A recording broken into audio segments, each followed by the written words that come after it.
Okay. Okay, hi. Hi. Hi again. You know, we were thinking about this course that we teach, theories of the person, right? Psychological construction. Yeah, it's a long name. Something about theories of personhood in psychology. And the problem that I think we share is, you know, in psychology, students tend to think about the person, the individual, as outside of the collective. And personality theory is probably one of the main culprits. Yeah. So how do you get them to think that, okay, there's these theories, Skinner, Freud, even the ones that are more socially oriented, right?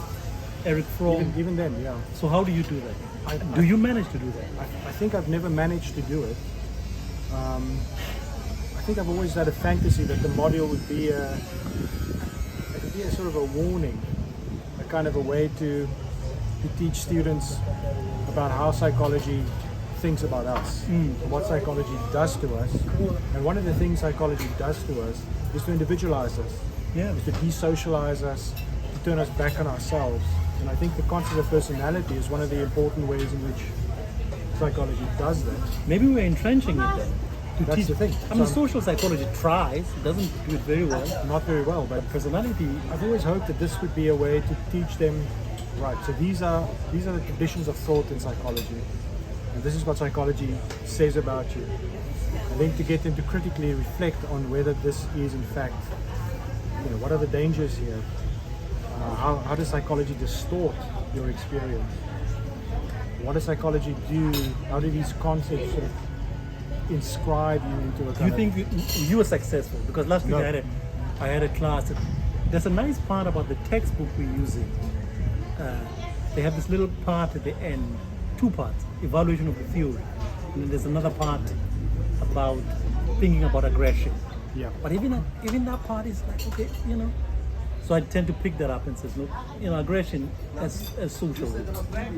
But because this is a personality course, I think I'm having difficulty just, At one point I wanted to rename the course. I wanted to call it something like Psychology, Self and Society. Right.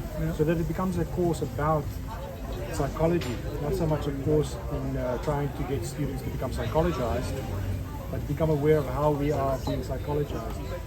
But I don't think we're successful, I think, by packaging it in this way, teaching them this progression of theorists. We are again adding to this, or contributing to this individualization. So renaming would help. But how do you do it in class? I mean, even if we rename it, you're working against the whole discipline that says the individual is the center of thought and action. I don't know. I think one needs to write a new book, actually. Yeah. It's about a new book. Yeah. And we don't have that kind of book in this country. We don't really have. No. There's a growing literature on psychologization internationally, but it's all very sort of highbrow stuff. It's not for What's his name? students. Jean Deforce. Yeah. That's a good book. But it's not a textbook. I mean, it's very difficult. You need that kind of stuff that's accessible to younger students or Yeah. beginner students or second years. That life happens in society. I mean, we're sitting here. There's a nice smell of chops. What is this? Pork chops. I mean, life happens there. And this idea that it all is me at the center, the individual. I don't know, man. Yeah. It's interesting. I mean, in one sense, this takes us back to the thing on Freud. So Freud is maybe one of the key authors of this individualization and psychologization. At the same time, we sort of read him as going somewhat contrary to mainstream psychology. Yeah. But it's not always true, Yeah.